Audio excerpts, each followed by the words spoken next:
Hello, everyone, and welcome to today's panel discussion How AI Will Change Hacking the Good and the Bad. My panelists Ronald Stulzer, Rafael Marti, Bertie Muller, and Himanshu Sharma. I'm Richa, and I'll be your host for the day. Before we get started, I'd like to go over a few house rules.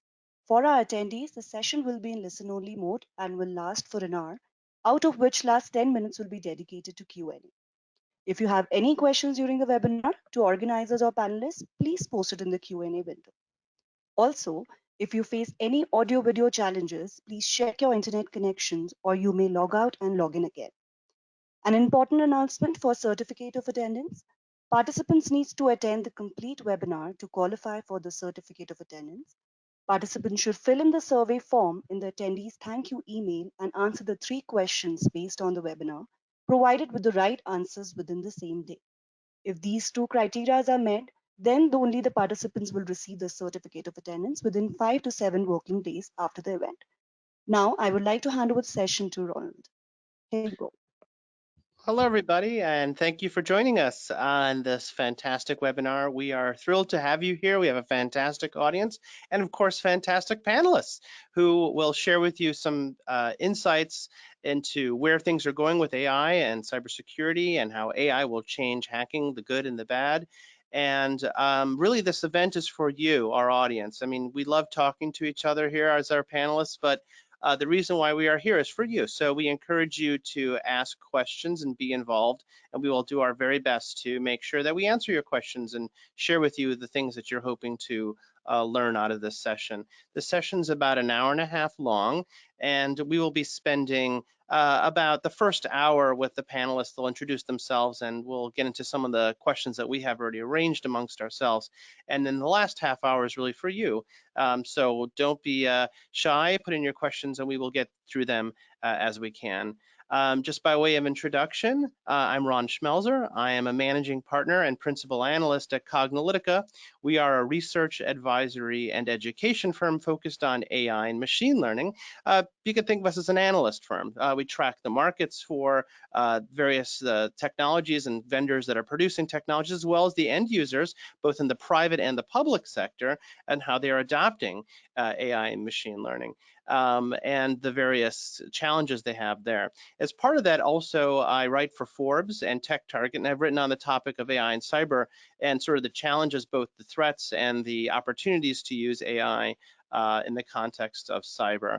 And as part of that, that's why I am facilitating this panel as moderator. But we have here our experts who will share with you their insights as to where we are and where we are heading. So I'm going to have the panelists introduce themselves. We're going to kind of go down here in the order of the slides you see here, and I'll have them introduce themselves, their role and organization, talk a little bit about their background and AI and cybersecurity, and kind of what they're involved in right now, as it were, with that industry. So let's start right now with Rafael Marti, who will introduce himself, and then we'll go to Bertie and then Himanshu. Awesome. Thank you, Ron, and hello, everybody. Excited to be here. My name is Rafael Marti. I work at a company called ConnectWise. We are a platform for mostly MSPs or technology service providers. Think of it as if you have a bakery and someone provides all the IT services for them, that's our customers really. We're selling to these MSPs out there that help secure the small businesses of the world. And so we have about 30,000 partners that are our customers, and they are securing hundreds of thousands of customers or companies out there. What I do at ConnectWise is I run the security business, so all the different security products we have, the strategy, the investments, and so on. My background is in cybersecurity. I have spent the last, 2 decades in cybersecurity, always sort of on the intersection of data and security. So how do you leverage data to get insights, and how do you use that data to figure out where the bad things happening, where do you have to put resources, and what is actually even happening out there. I had the fortune of working at a number of very interesting companies back a number of years ago. One of them was ArcSight, which was one of the first SIM companies out there. And then I worked at a very small company in San Francisco. We were about 50 people, a small office in the city. That company is now a multi-billion-dollar analytics company. That company was Splunk. So I had the fortune to work there very early on as their chief security strategist, helping them really opening up the security market and figuring out how do we sell these data services into the security use cases, right? I had a couple of my own startups along the way after I was at Splunk, and then ended up working with a number of large organizations in a consulting fashion. I worked with Daimler Chrysler, for example, to help them building their security operations center. It was at a time when big data was really just at the advent and security was jumping on it. They're like, oh, what can we do with using all this big data technology to understand where we have to investigate threats, how do we prioritize all the data we're gathering, and how do we solve some of these security problems with that. After doing a lot of consulting that way, I went back to the corporate world, and I was working for Sophos for a couple of years running security analytics.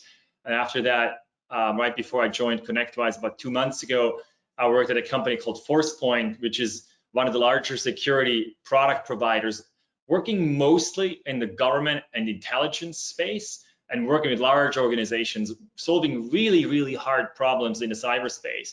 And that's where I ran a team of data scientists, and we actually mixed in a couple of other domain experts. We had a psychologist in there, we had some counter intel people in there.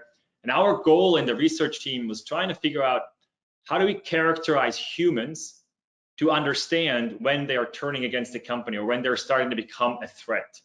And that was all kinds of, that's why we had a psychologist on staff, trying to model and understand what are the different signs that we can look for, and what are the AI, in quote, approaches that we can use to impose a risk on these different individuals.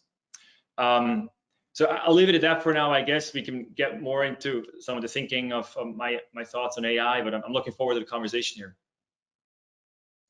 Thank you very much. And now, Bertie, yes. Hi, I'm Bertie Muller. I'm an academic. I work at Swansea University in the UK as a senior lecturer in computer science, and I'm also program director for the postgraduate studies here. I'm chair of the world's oldest AI society. That's one of 2 UK AI societies that were initially kind of learned societies founded by academics and have now opened up to a larger audience. This society is called AISB, or the Society for the Study of Artificial Intelligence and Simulation of Behavior. My interests and my background, so background is mainly in kind of the mathematical side of computer science, formal methods. So I looked at using logics and mathematical methods to prove properties of systems, but some nearly 15 years ago, that kind of moved on towards a broad interest in AI, where I've tried to apply similar approaches specifically for AI systems. And AI here is not only meant as machine learning, but also the more traditional side of AI, rule-based systems, multi-agent systems, and applying various methods for this. Then more recently still, I moved into the direction of cybersecurity, especially out of the interest of how AI itself can be a new vulnerability in the landscape that we're facing, the technology landscape. So broadly speaking, my current research interests are in the overlap of, say, AI, cybersecurity, and formal methods, trying to find the best of these worlds and bringing those together with a firm background and motivation in technology ethics. So looking at privacy issues, looking at other ethical aspects of the implementation of AI, but also the application of various other technology. And in that kind of direction, my main interest is in building reliable, responsible, and resilient technology using these kind of technologies. The other thing, as an academic working at a university, I'm obviously interested in education and cybersecurity education in particular. And nearly 3 years ago now, we founded an MSc master's level degree in cybersecurity here at Swansea that's now NCSC accredited, and it's a pleasure to work together now with EC Council in these kind of educational areas as well. That's Excellent. me. Great job. Himanshu, yes, please do introduce yourself and tell us what you've been working on. So, hi everyone, my name is Himanshu, and I have been around in the security industry for about more than a decade now. And so my interest basically started with the bug bounty hunting. I have been in the world of bug bounty before even Google and Facebook had a bug bounty program. I have been reporting bugs to Google, Apple, Facebook. I've been actively also involved in reporting bugs to Uber as well and other companies. And from there, we started, I co-founded the company called Bugs Bounty in India. And we also have a product called Securathon, where we are basically claiming or dealing with red teaming on steroids, where a company or CISO or anybody, or maybe it might be an investor who comes up and says, you know what, these are my investments, I have invested in 5 different companies. Or a CISO might say, these are all my companies which I had, I'm a group CISO, and you have the authority, and basically my core or my treasure lies here. Can you guys come hack and see how how good are my defenses, or how secure is my data, or how secure are my investments? So doing that, we have been doing that for over 5 years now. We have had 100, we have had, I'm proud to say that we have a 100% success rate. And we so basically in security we deal with different forms of firewalls, EDRs, and we have state of the art. Obviously we expect the companies to have state of the art systems deployed, which uses machine learning as well and AI as well. And our team's job, and I myself, we had to constantly sit for hours and hours just to figure out a way to defeat the entire process, and so that we can gain access. So I have been doing that for over the years. Apart from that, I've also written a couple of books on security. 2 of them are on Kali Linux. One of them is on red teaming, and they just turned out to be the best sellers, and they went best sellers on Amazon. And from that, I also go around in conferences, sharing the research of what we do here, how we are doing here. So I've been speaking at conferences like DEF CON, Hack in the Box, etc. So for the past 3-4 years. And thank you. I would like to thank EC Council for giving the opportunity to be a part of this amazing discussion. Thank you. Yes, and definitely we appreciate EC Council reaching out to us and having us share our insights. I think this is great. So let's move to the first question here. Maybe we could start in the reverse order that we started here, and certainly if anyone wants to jump in as well, you can do that. But let's start with, as you know, artificial intelligence and machine learning certainly promise to be a very transformative technology. And they have been in many ways. And security is just an evolving landscape. It's the kind of thing where we always are finding new problems to solve. So let's combine these two things together. So what problems have we solved, and what problems are we solving in security specifically with AI? So Himanshu, let's start with you, and then we can kind of go to Bertie and Rafi and go like that. So I would like to, bring that up, answer that question with a very simple example.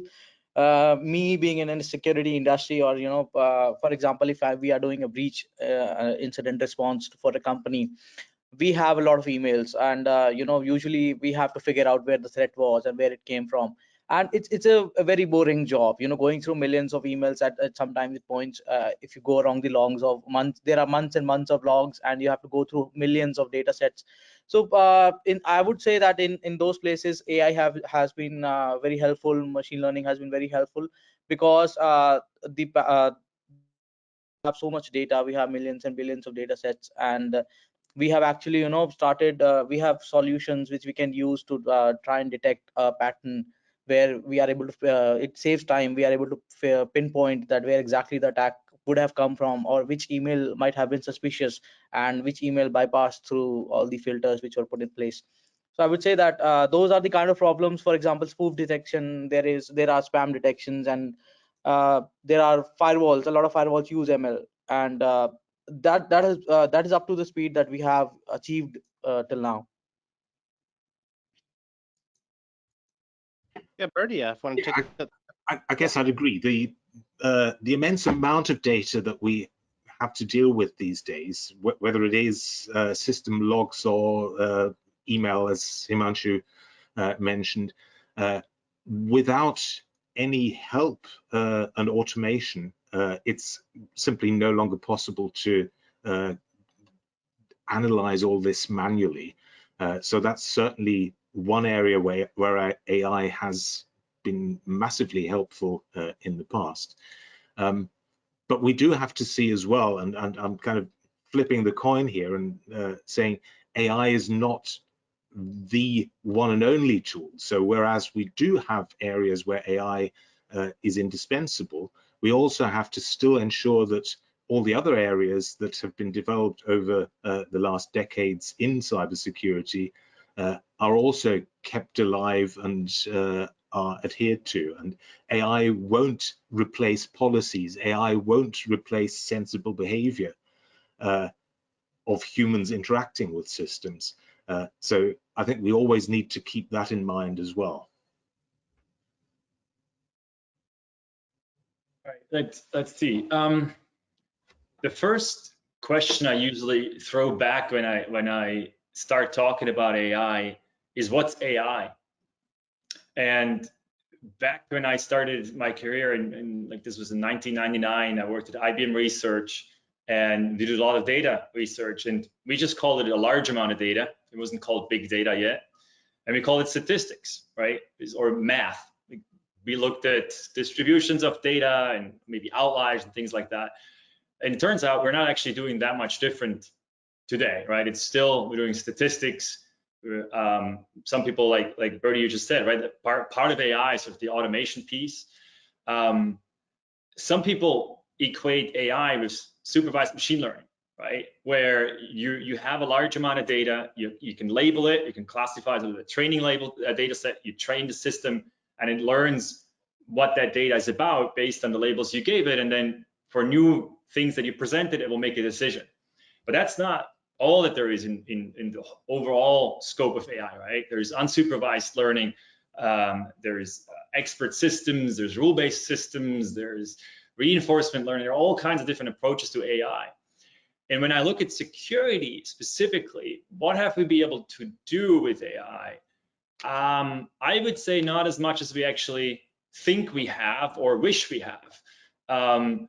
We have solved some automation problems. If you look at the space that is also labeled SOAR, Security Orchestration Automation Response, that's really where automation is being productized, right? And really there's two big use cases that they're generally after. One of them is validating whether a phishing email that got reported is really a phishing email, which is really just as Bertie was saying earlier, also it's an automation task, right? There's a bunch of things you have to go through to validate. It's pretty boring. But if you look overall in security, well, what are the other problems that we really have a good handle on? And what does it need to have a good handle on these problems? Again, mostly what we've been applying is supervised machine learning. And for that, we need a lot of data. I mean, we need a lot of labeled data. Where do we have that? It's malware classification and malware identification, right? We have billions of binaries that we have classified, that we know this is good, this is bad, right? We can take winword.exe, we can say this is for sure good, right? We can get it from Microsoft, we get it signed, we know exactly how it looks. And then we have all the malware variants. There's a big exchange running where the big vendors all talk to each other, the exchange malware. They have a huge corpus of those binaries where we know these are bad. So we can throw all of that into machine learning systems, and there has been huge advances in the last years of deep learning that have gotten us to really, really good detection rate with these machine learning approaches. So malware identification and malware classification into types of malware, we're doing a really good job. I think that's where we are really successful. Similar in spam identification, right? Which is not necessarily a security problem itself. It's more of a nuisance if you want, but a lot of spam also has security implications. But it's the same thing here, right? We have a lot of data, we have a lot of labeled data because people actually also give feedback. If you have a Gmail account If you say this is spam, it will learn from that, right? So we're doing really well. There's a few others that I would throw into that bucket. Maybe threat intelligence prioritization. If you have all kinds of threat intel coming in, IP addresses, domain names, and you need to prioritize how bad is this machine really, there's some interesting approaches that I've seen there. Same with vulnerability prioritization. I think similar, there's a few systems that are using machine learning, but most of the systems are deterministic rules, right? Experts encoded some kind of knowledge into a system at some point that said, if you see these characteristics of vulnerabilities, that makes them a higher priority that you should work on quicker. And guess what? The biggest challenge there is not, it's maybe the algorithm of how do you compute the risk exactly, but even more, it's having the right data available. Because just having a vulnerability scan and knowing, hey, I have these open ports, I have these vulnerabilities and these CVSS scores for the vulnerabilities, the prioritization of them is not necessarily enough. I need to know more about the asset that problem was found on, right? Is this a development machine? Is it a financial system? Is it a laptop somewhere? Maybe it's a CEO laptop. That all factors into that. So there's a few more problems like that, but the overall problem of attacks, of finding 0 days and all kinds of things, we haven't solved. We have tried, just think about network traffic. We have tried to look at network traffic and characterize whether it's good or bad. It's a really hard problem because if you start looking at packets, where do you get the sample data from? You can't simulate it. We have tried that. 1999 Lariat data set, KDD challenge, hugely gone wrong. In the end, they found there was one problem in the data set, and they were able to look at the TTLs of the network packets and figure out whether it's good or bad just by that one feature. The simulated data generally goes wrong. So you have to have really good actual data. Where do you get that from? It's sensitive data. You need to have it for the right environments and so on. So I'll get off my soapbox. I think we have some areas where we're doing really well, but a lot of the areas we need much more work, and we're really just at the beginnings. Yeah, that seems to fit one of the common patterns of application use with AI, which is these current systems that we have with machine learning and all its different forms are really good at spotting patterns and spotting anomalies to some extent, to the extent that we have good data, and it always comes down to that good data. So for those of you that are sort of in your education phase, definitely pay attention to the data side issues, and especially if you're using a methodology like a CPMAI methodology, which is the best practice methodology for AI projects, or CRISP-DM or something like that. It really forces you to pay a lot of attention to that. So moving on to our next question here, can move to the next slide. So let's think about what we think we're hoping, maybe expecting that AI could solve for security. So maybe looking forward a little bit, some of the edges of where maybe if we could add some more cognitive ability, the things that humans would otherwise do, evaluation and natural language processing or recognition systems, maybe put it out. Maybe we'll sort of work our way backwards. Whoever wants to jump in first, why don't you go ahead and jump in, and then we'll try to do this in as orderly fashion as possible. So who wants to take a first stab at that, on sort of the future potential of AI with security? Well, I can certainly say something here. I think the AI tools, and we've got to see AI as a toolkit that we have available. And what AI does is it looks at data at a given point in time. It might trace data over time, changes over time, and find patterns. And that's what AI tools, machine learning, is very good at.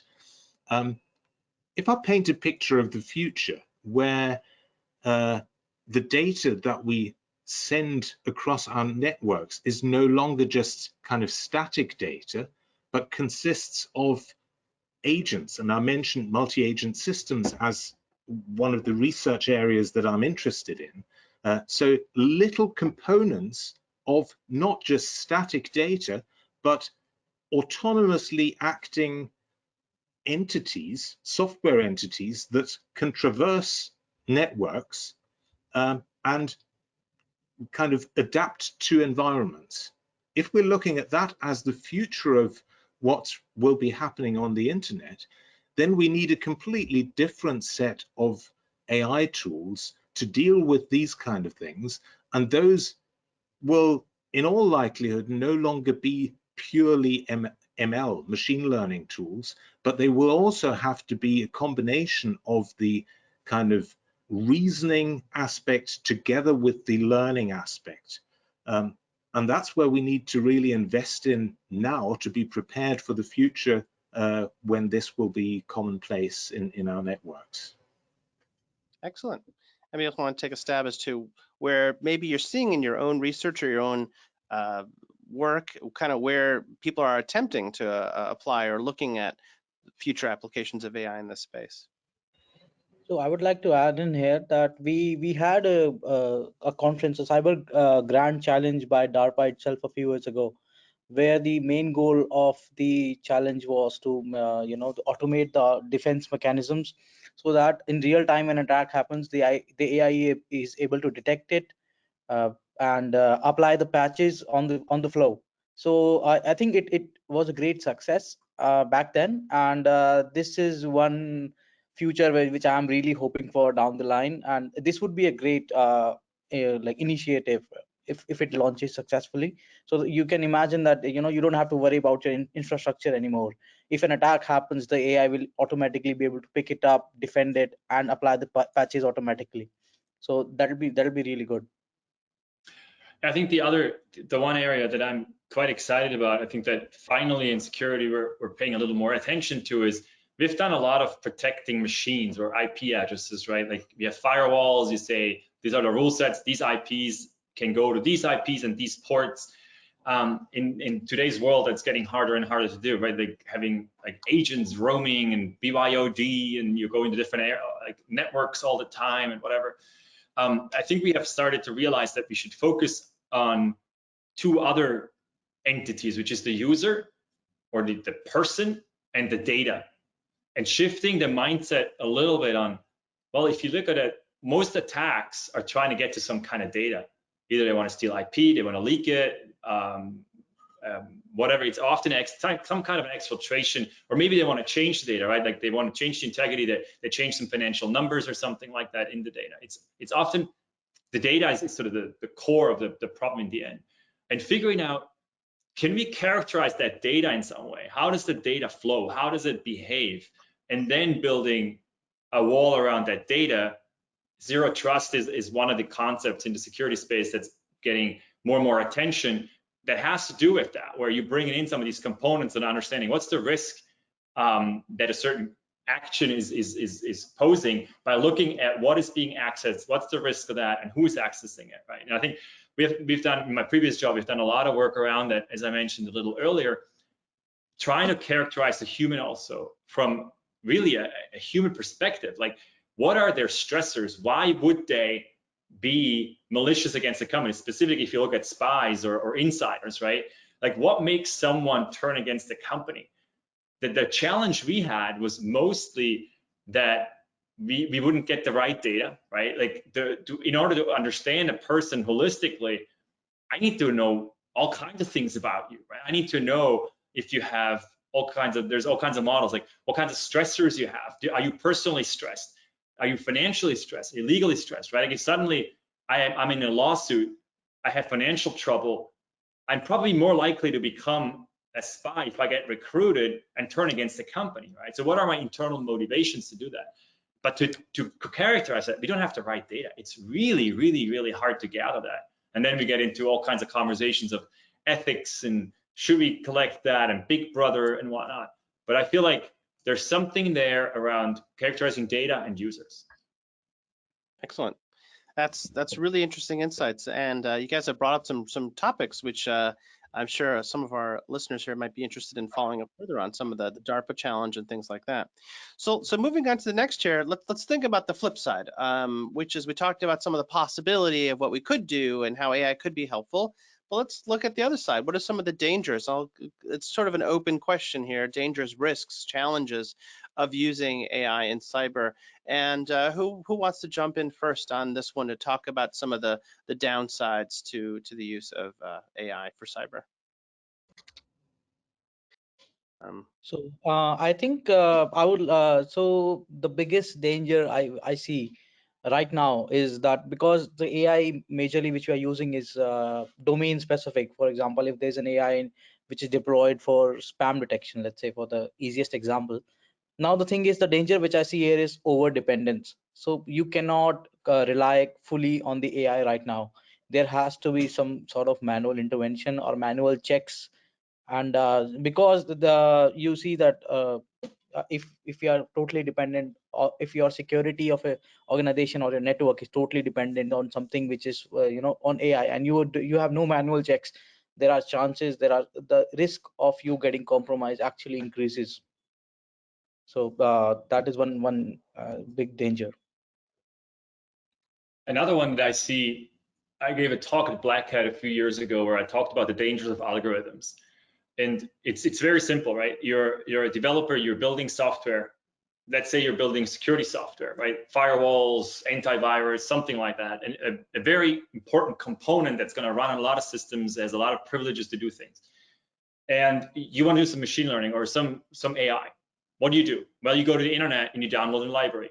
You use whatever algorithms that you find is suitable, and you start running it on your data set, and you get a result. It says, hey, look, here's the classifications. These things are good, these things are bad, based on however you ran the algorithm, right?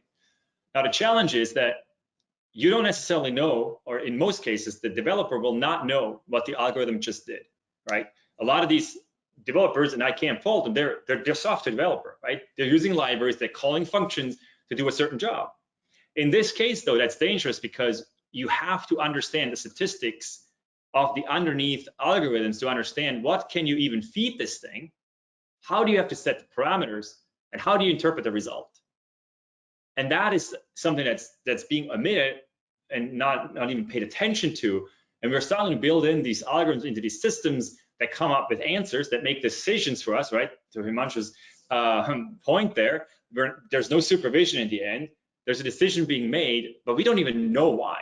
And I had some interesting examples in my talk where even just changing the parameters of the algorithm made the result being very different. And that's something that I see as a huge danger in the way we're building software today and using AI. Excellent. I would definitely agree to both of these views that Himanshu and Rafi have just said. So over-reliance on AI can become a risk in itself. Not understanding the technology is something that's really going to hurt businesses at some point, and that's where explainable AI might come into play also for cybersecurity. I've just very recently, a few days ago, come across a system not within the realm of cybersecurity, but where the system has a way to describe why it comes to a conclusion, why it makes the decision or the classification based on factual information, but also based on counterfactuals. And I think that's a very interesting thing. So counterfactuals means the system tries out and tweaks the input and tells us, well, if the input were just a little bit higher in this area or lower in this area, the outcome would be a different one. So explaining not just why it classifies whatever data it's classifying as some class of information, but also saying why it's not classifying it as another. And that might be something that could become very useful for cybersecurity as well. In general, I think also, as with all AI systems, a lack of common sense and a human's lifetime experience can be something that in changing situations, in changing contexts, will make that purpose-built AI just work on the part of the data and the overall situation that it knows about, but it can't contextualize that with other events that a human being would see. So just relying on the AI can again be disastrous there. And then finally, another thought, and that's kind of looking at how AI systems are built. We need to ensure generally that we have teams with a lot of diversity. And unfortunately, on the panel, we have only male participants today. but I'm not only talking about the diversity of gender, of ethnicity, but also diversity in methods, diversity in knowledge and backgrounds. So for AI, it's a central kind of requirement to have a team that can well, bring together different disciplines and shed light on the system from various aspects. So much more than, say, some 30, 40 years ago, when computer science was said to be that very interdisciplinary kernel of what the future will be. I think this is much more so for AI, and we have to ensure that our teams show that diversity on various levels. Yeah, I like it. I think the focus you're really drawing is on humans and experts, right? And I fully agree with what you said.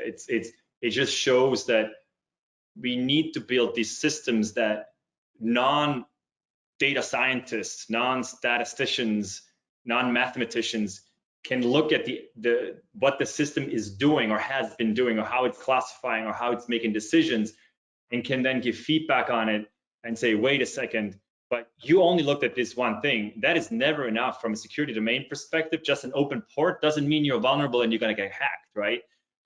Just because you have telnet port open doesn't mean you're doomed, right? It depends what's actually listening behind it. And so the experts can come in and say, okay, this is a good starting point, but here are some additional things that need to be added. And I think the other piece that you mentioned, Bertie, was human bias, right? Like, we looking at these systems and or looking at a problem, and we have all these biases we carry around with us. And I think that's actually where AI can shine, or these systems can help us try to counteract the human bias, right? By showing us, hey, look, mathematically, here is what's really going on with this data. No matter what you think is intuitively correct, here's how you can validate some of the things. I think there's a very interesting play back and forth there. yeah, excellent. But there's also one other aspect, if I can just quickly add that. Yeah. In many cases, the AIs we build try to kind of recreate the processes that we're used to as human beings. Now, that's not necessarily the best and ideal way AI could help us. So we need to have a shift of perspective there as well, and be open-minded as to how AI can help us best, not just simulating what we've known for decades and what we've been doing. So this discussion kind of reminds me of the Microsoft's bot, which was released a few years ago. I believe it was called Tay, and people within a few hours, the people started feeding it wrong data sets, and based on that, it completely changed the behavior of the AI. And so that is also an example of the danger of using AI and leaving it completely, without somebody to keep an eye on it. It's defining those boundaries, right? Like, I think you're talking about the racist bot, right? It suddenly became racist. Yes, that's. And I think this comes back to, like, what can we do to these systems? It's like putting some boundaries in place, right? It's like, if you deploy an AI for security, you probably started in monitoring mode, and you don't enable it to block right away. If it's not a specific problem, you know, it's going to really solve this really well, right? So I think having some of these guardrails is going to be important. Excellent.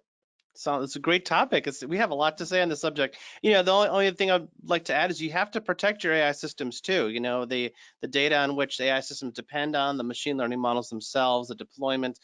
There's been a lot of adversarial attacks on AI systems and compromises of AI systems, and people realizing that you could fool facial recognition systems and handwriting recognition systems with all sorts of even sometimes trivial hacks, you know, wearing a QR code on your head, things like that.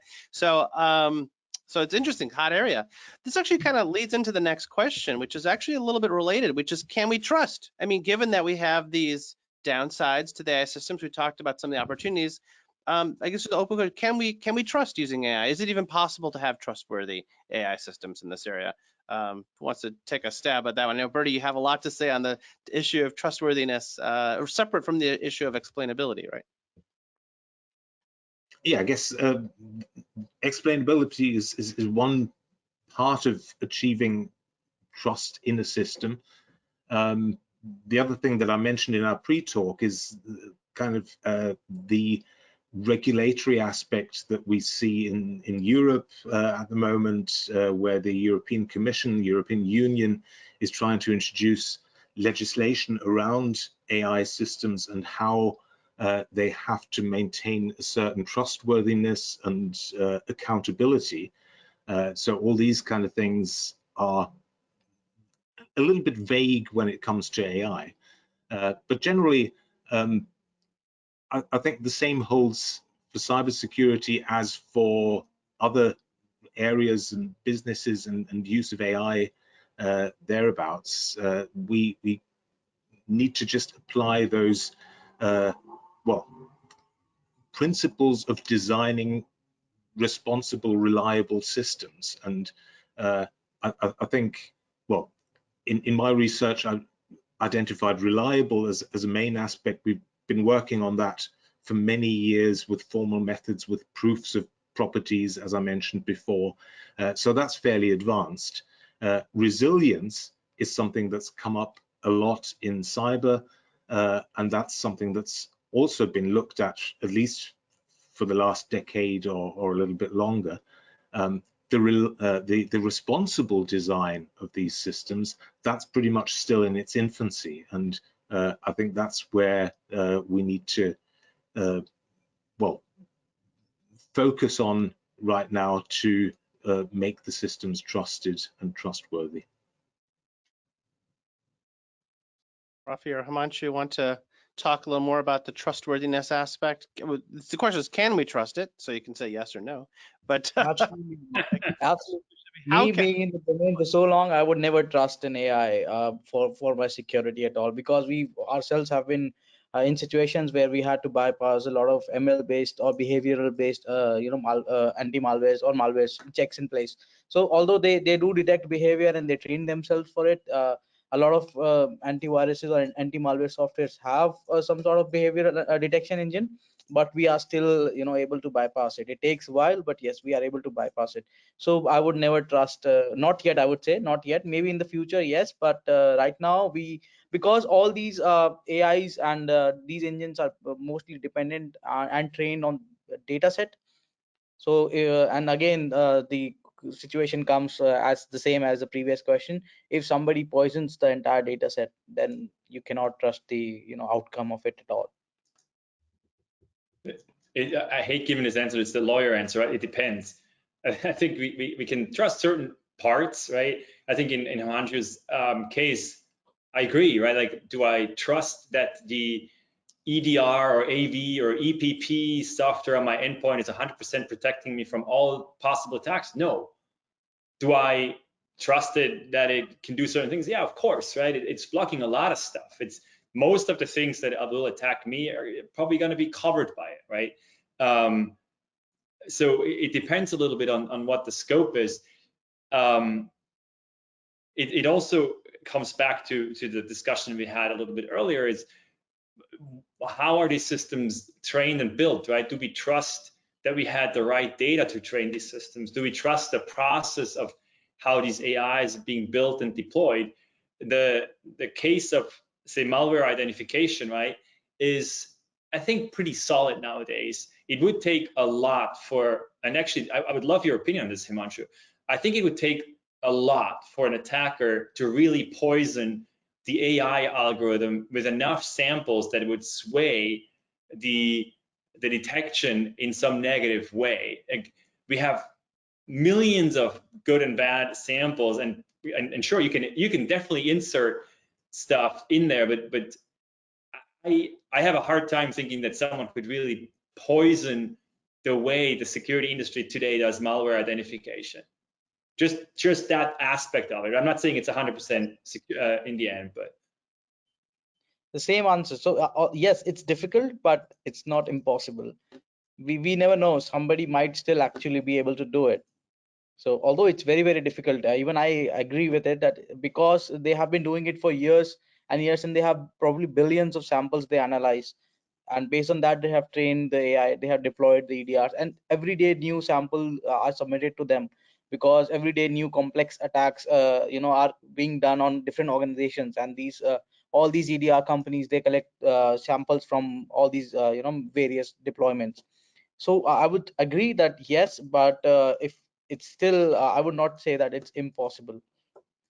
Mm-hmm. Okay, excellent. So shifting a little bit the topic to ethical hacking and ethical use of AI, and really focusing on that. So the next question, if I can advance the slide here, is AI is facing some challenges with regards to ethical use. We had talked about some of these things, and some of these things are related to AI specifically because we're using machine learning and we're training based on data, and we have considerations and concerns around bias and that sort of stuff. Some of it has to do with just the use of any sort of algorithmic decision making of any sort, whether or not it's AI or not. I think people are starting to become more aware of it, I guess. And there are some initiatives, and it sounds like from Bertie as well, some regulatory movements as well. So the open question is, can ethical hacking live up to these standards? And I guess really this overlap of ethical hacking and AI, I think we're mixing a couple of questions here and one here, but take a stab at this ethical use of AI and also ethical hacking and the use of AI as it may overlap. You want to take a first stab at that? I guess one of the questions I would ask is where, maybe to start with, where do we use AI for ethical hacking? Maybe that's a good starting point for addressing that one. Yeah, so anyone want to talk to that point of the use of AI for ethical hacking? I guess perhaps AI in red teaming, or AI may be used in sort of like this assistive, what's also often called augmented intelligence role, where it's sitting maybe side by side with a human who may be trying to do something and providing assistance in some way, sort of like the wizard approach, where you have this assistant sitting next to you. Has anybody seen that use that way, or potential use of it, or potential challenges in the use of AI in that augmented assisted way? So yeah, so we have come across a few examples or cases where people have actually tried to basically detect or simulate or basically detect vulnerabilities and try different attack vectors based on the website's response. So for example, taking a simple attack such as XSS, right? So we can eventually use AI or ML based on the historical data we can provide. The actual AI can try a payload, submit a payload, and then see the response. If there is a firewall in place, it will automatically see what is being locked and then try different types of evasion techniques to bypass it and then get the vulnerability or the payload to be actually executed. So that is one example of where ethical hacking, like I still think it's still a long way to go, where because there are so many different possibilities that sometimes the response can be, for example, 404 forbidden, or sometimes you can see the same response being reflected. So it will take a lot of time for actually a lot of data set to actually train it. And but yeah, that is one way where we can actually try to implement it for vulnerability detection, or I would say in red teaming as well. Because if you have similarly in the case of red teaming, when you try to attack a system or you try to bypass an EDR, obviously it's detecting our executables. So we can use ML or something to basically see how we can evade that. That's a long shot, but I think yes, that is one way which can be done as well. I see that in the future, in a few years, happening. And then I guess the next part to that is, where do we potentially stumble into ethical issues, right? I guess I'm not sure that the ethical issues are going to be AI specific. I think they're, in general, with ethical hacking, there's certain guidelines and standards you want to follow. Like, you probably shouldn't sell the results afterwards to some third party, right? Like, there are certain ethical boundaries that hopefully everybody doing this kind of work is subscribing to, or you subscribe to the how do you call it, the disclosure guidelines. That you disclose the vulnerability to the vendor first, and then you disclose it to the world, right? Like responsible disclosure. so those kinds of things, I'm not sure that they're necessarily specific to just the AI systems. I think it's in general, as an ethical hacker, you have a certain code that you subscribe to, right? And you're trying not to bring systems down and impact, especially people's lives with that, for example. Okay, great.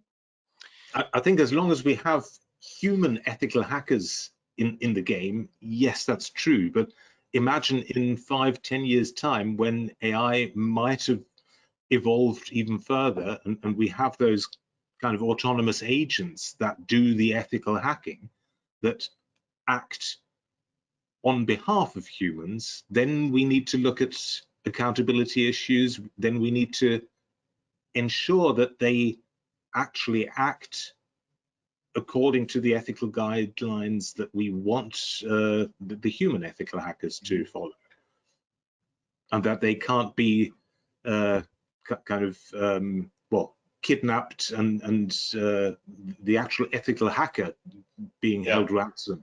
Mm-hmm. That's great.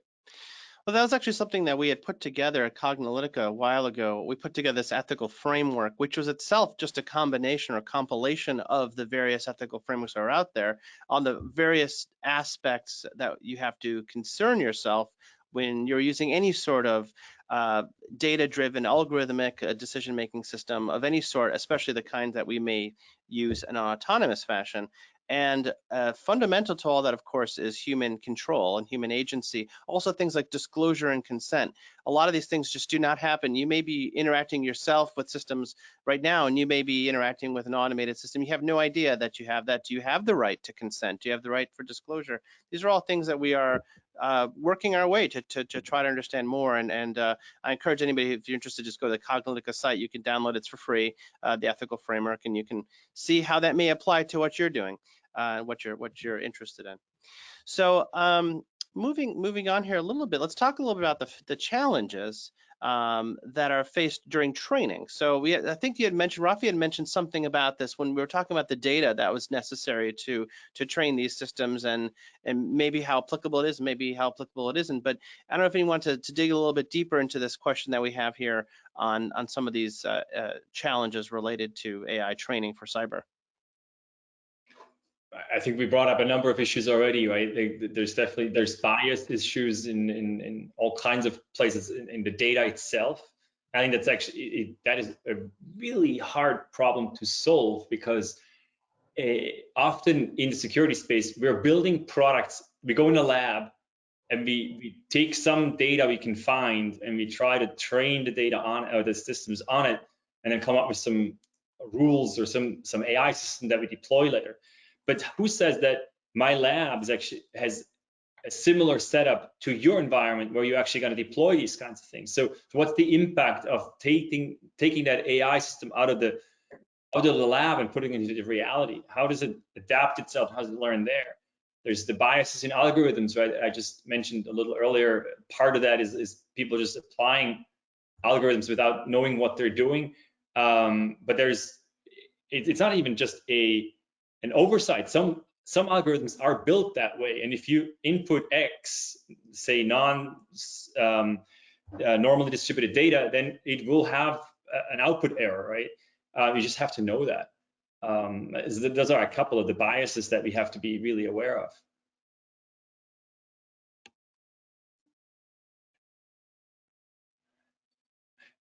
And in addition, I mentioned this a little bit earlier as well, we have to be careful that we're also considering enough context to things.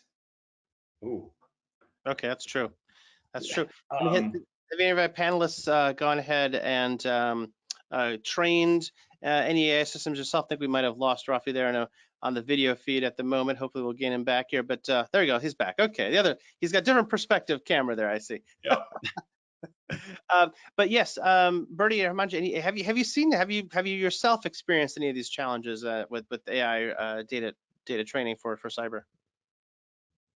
Well, not directly this kind of aspect, but what we've been looking at is possibilities of gradually introducing new patterns that might be flagged by AI algorithms.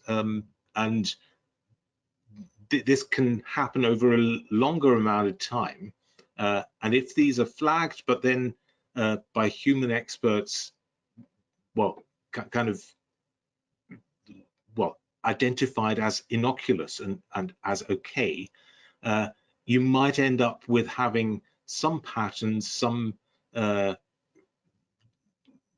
some events in your system logs, in your user logs, that then become the norm, but could retrospectively then at a later date be used as an attack vector themselves. So looking at continuously learning systems and how they can be fooled by gradually introducing something that then becomes well, indistinguishable from the expected behavior.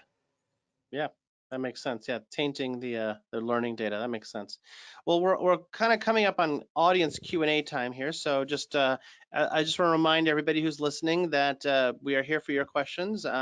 Please do ask them. I don't know if we see. I know our helpers here are monitoring them. If you have them, please type them in, and we will make sure to get to them because we're going to get that started here.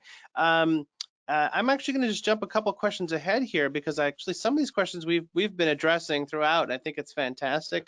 Our panelists are really knowledgeable in this area, and they've provided some really great insight here. So and I think we had already talked a little bit about AI identifying unknown threats. But we could actually just maybe quickly, if anybody wants to jump in on this next question here, that is, how can AI identify unknown threats and some building blocks to train AI? And if anybody has anything maybe specifically that we haven't already addressed, feel free to chime in because I have about two more questions for the panel after this. Anybody on that? So yeah, as mentioned, we did spend some time talking about this, and of course, the idea is that you need to have access to as good quality data as possible. It always comes down to the data, so you can't get around that. Especially these systems that are using data driven and they're learning from data, so that's very important to that. Our next question, also, I think so maybe go ahead, Rafa. Yes. I guess a couple thoughts here. If you're an ethical hacker, you probably used fuzzing tools, right? In some way, that is a way of identifying unknown threats, right? And we can make those fuzzing tools more efficient in having it learn in some way what are the paths that are successful, right? So that's definitely one area that's being used quite a lot. And then probably also identifying vulnerable targets, right? If you're using just automated methods of trying to attack systems and seeing how they react, at some point you might get them down a path where they actually start reacting in a way that they can start exploiting. So I think both these examples are actually really examples of automation in the end, and maybe smart automation, like the fuzzer, right? You're guiding it into the right direction.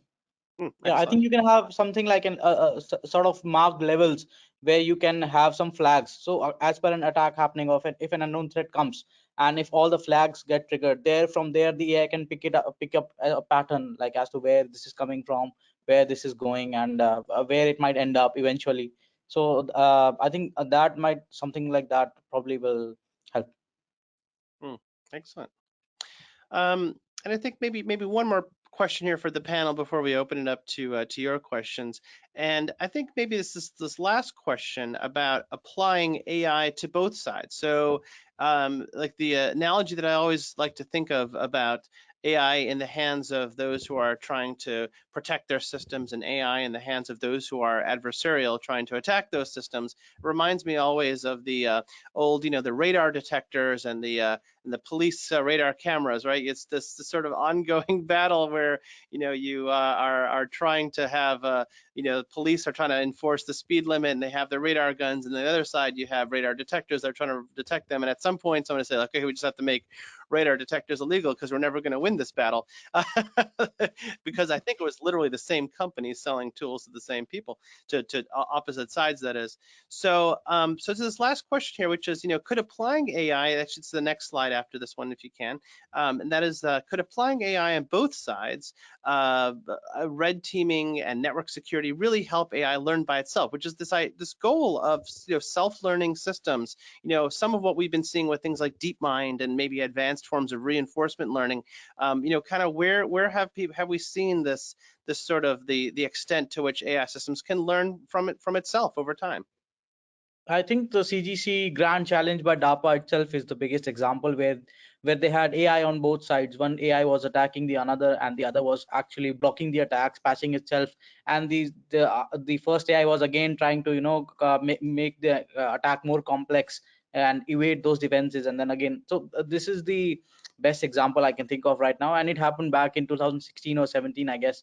It was a huge challenge by DARPA itself, where the people came up with a lot of good solutions and presenting them on the stage. Okay. The other one is there's an entire product category called attack simulation tools that you can probably start leveraging to give feedback, right? Because these systems really, it's kind of like, some of them are agent-based approaches where you deploy these agents and they're trying to communicate with each other and trying to communicate out and trying to just simulate certain attacks and see then what's the reaction of the security tools. So you can obviously use that feedback loop as a way to train systems on either side. What gets through, what can you like to build better attacks, and what gets through to make the better detections in the end. So there is I think so far the attack simulation tools haven't gone quite that far yet, but it's definitely the next stage there. Yeah, I remember Infection Monkey being one of them, right? The breach attack simulation you're talking about. I believe so. Yeah, there's a bunch of different companies. There's Attack IQ, and there's a number out there. Yeah. Yes. So one final thought maybe here, whereas I think it's definitely worthwhile having AIs kind of attack each other and learn from each other, and thereby becoming better and better. Arguably, the kind of human creativity that a human attacker brings with themselves, that cannot be implemented as an AI. This would kind of lead towards the kind of general AI that, well, some people have a lot of fear about. Some people say it's never going to be possible. So I find myself more on the side of those researchers who say, well, there are certain capabilities that humans have that AIs will never achieve, and creativity is one of those. And without that true creativity, you can never rule out that a human attacker might come up with a completely different idea that an AI, as well as it may be trained, will simply not see as a possibility. Yeah, excellent Yeah, perspective. yes. And I think one of the interesting things in the ongoing discussion and debate about AI is really how far we can really take these systems. And we've been, as folks who have been looking at AI and machine learning and the whole range of what we've been trying to do with AI, symbolic systems, know that we've been trying to attempt to make machines intelligent since the very beginning of computing, right? You always seem to think that AI is sort of an evolution of computing, but actually computing is an evolution of AI. Interestingly enough, Alan Turing and Norbert Wiener and all those folks who had sort of evolved the idea of computing and cybernetics actually had to also evolved the ideas of AI at basically the same time. So this has been one of those elusive goals, and maybe we'll see in the future. But this is a good way to think about that, and we're having a fantastic conversation. So. On that note, this is really now time for you. I know that our organizers here at EC Council, as we move into audience questions, have a poll that they want to push first. So I will let them push that poll, and then one of the EC Council team folks will get back on here and we will start going through your questions.